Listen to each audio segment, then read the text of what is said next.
ayun, good morning po mga kabakal. Ayan, today is Sunday. Ayan, November 9 na po tayo. So, ayan, kung napapansin nyo, sobrang sungit ang ating panahon. Ingat po tayo lahat kasi nga po may super typhoon. Ano po? Ayan, pray po tayo at manalangin na sama-sama nating idalangin itong sungit ang panahon ng super typhoon Uwan.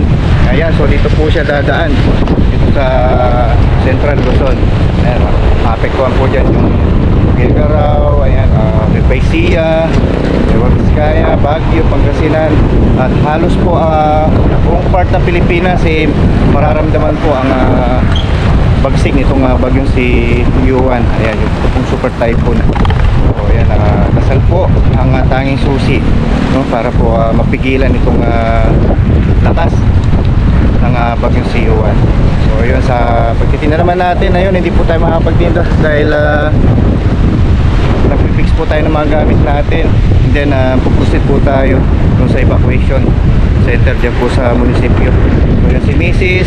at si Isaac, ayun, mamaya pong alas 12 pupunta na po kami doon kasi nga itong gabing ito, no, bandang 12, ayan, yun na po yung oras ng landfall ng super typhoon na si Uwan. Ayan, so pray po tayo, manalangin po tayo. Ayan, kita nyo po yung pagpaparamdam niya, malayo pa, no? Halos wala pa siya sa sa Philippine area. Ayan, no? Ayan, no? Lakas na yung hangin niya. So ito po yung pinakamalakas na bagyo sa history. Ayan, sa mga nakaraang 5 years. Ayan, so ito po yung category niya, no? Super typhoon Uwan.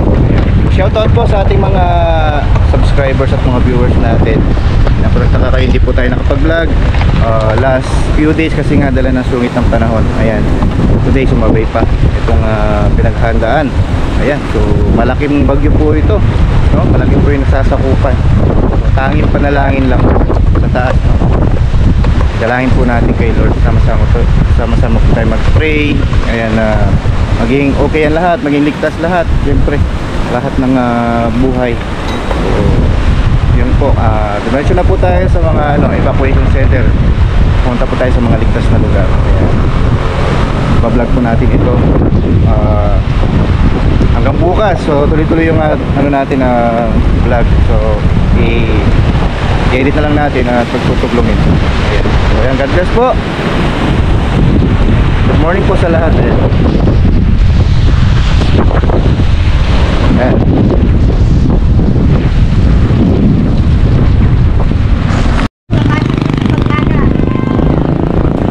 Good morning mga kabakal, dito tayo ulit. So, dahil linggo ngayon, Tianggi, mamili muna tayong ulamin, manok at saka baboy. Adoboy ni Mrs.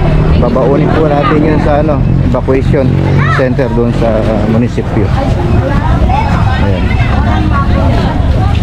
pili tayo ng mauulam.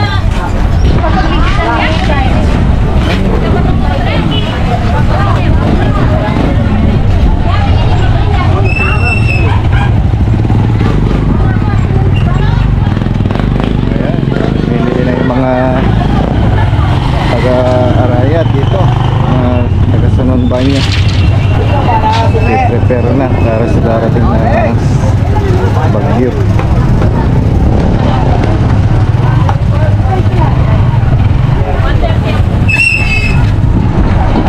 Ubus na ata manok. Ayan, meron pa.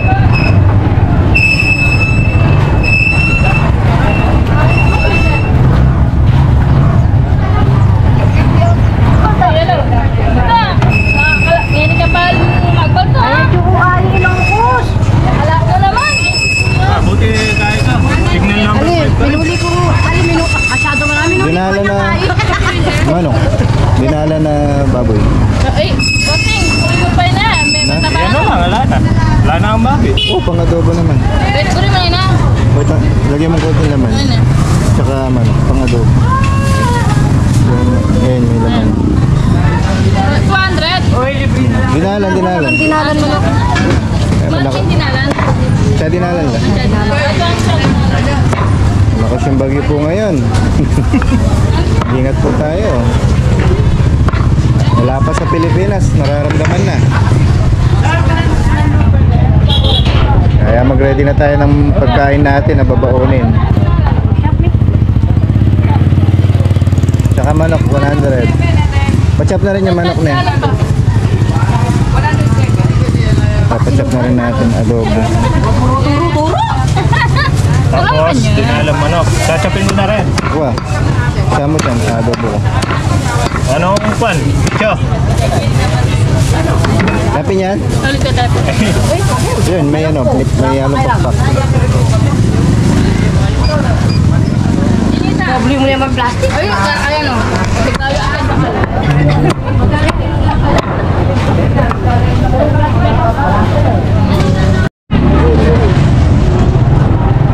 Ayan mga bakal, dito tayo sa ano, evacuation center dito sa munisipyo. Ayun, nandun na sila Macy's tsaka si Saak. Sunong kinyo, Kilob. Uy, shout out. Shoutout po, good morning, good morning. Salamat po kay kaming Mayor Magdalaka, kang Mayor Jeff Flores. Pune action man niya po talaga kay katamong boss. Thank you very much. Ayan, shout out. Shoutout! Shoutout mo dyan kay kami ng admin kay Servisyo Flores. Shout out po sa admin sa Servisyong Luris. Good morning po. Hindi po kasalukuyan. Busy po uling ikakataong mayor. Siniptino po rin tao king banyo. Ang kanita po isipan ng mayor kanilang security. Para po may delikado. Mga niya po yung kakatamong mayor. Sa Servisyo Flores. Sila po yung mga Servisyong Luris dito sa Maraming salamat po sa ating buting mayor at maraming salamat din po kay Nanay Gov Pineda. Mas malago po kami mamagap kaysa kakapata po ng bingo. Maraming po salamat. Ayan, thank you po. po. Yung kakatamong gobernador, yung kakatamong mayor, yung nanay. Kaya pasipti na po rin tao king banyo gobernador Nanay Pineda. Yung kakatamong vice governor Dennis Delta Pineda. Inaos din po yung kakatamong mayor. Timano po, inaksyonan ng kakatamong mayor. Barangay Banyo. Salamat tao po yung kakatamong mayor. Sinipti na po agad. God bless po. Maraming salamat. God bless po. Ayan, sa ating mga... Can you admit yung scholar right na? Sir Jason. Ayan, dito na sila Macy's.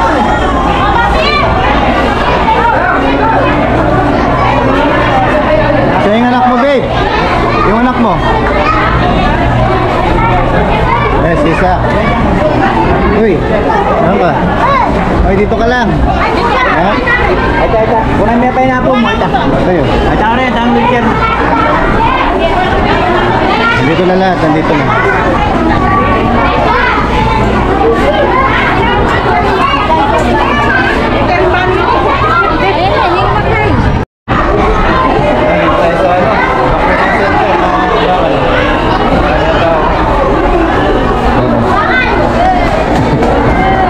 Safety na yung mga kasama natin, mga kabaryo natin. At least hindi na tayo mababasa lang ulan sa lakas ng bagyo.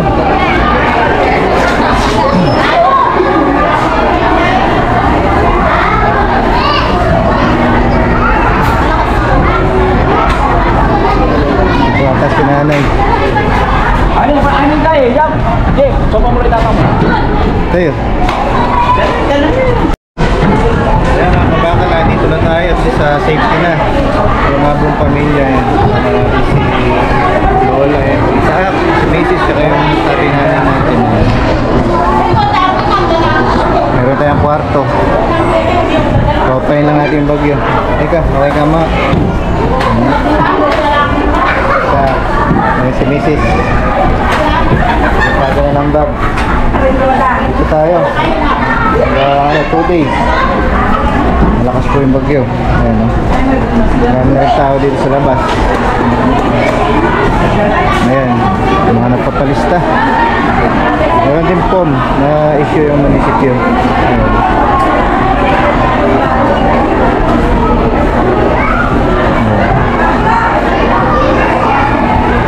Ayan, kailangan, no? Bakwit na.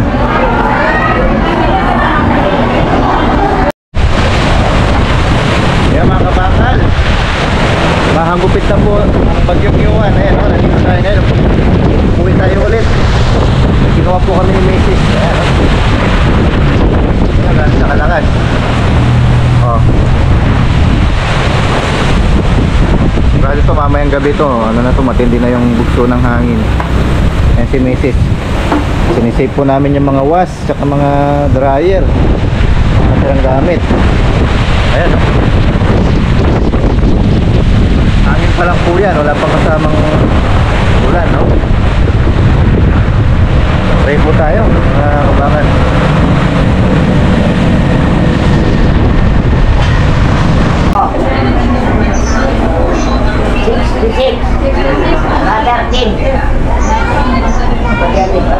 Alam mo naman yung kamatayan nila na nakuha sa bata-bata. Kasi yung Panginoon, may plano sa isa't isa sa atin. Pagkawas mo na. Oo, sa kamatayan.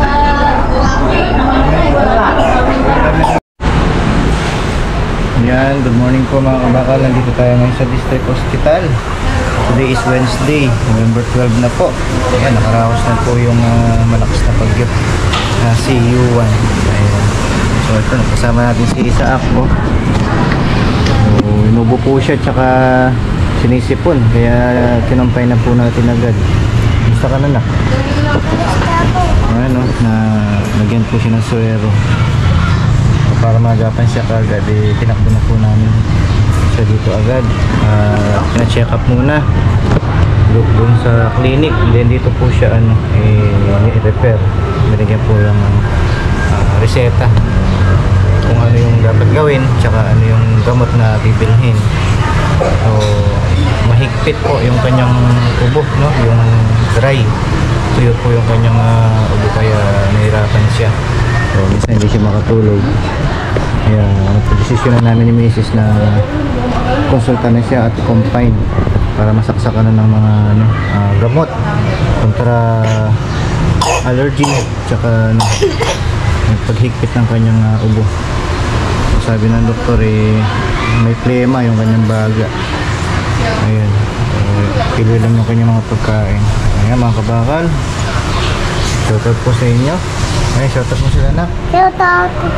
Masakit yung Hindi ka naman natakot sa pagtusok. hindi. Kaya ito po yung katulong ng ating vlog.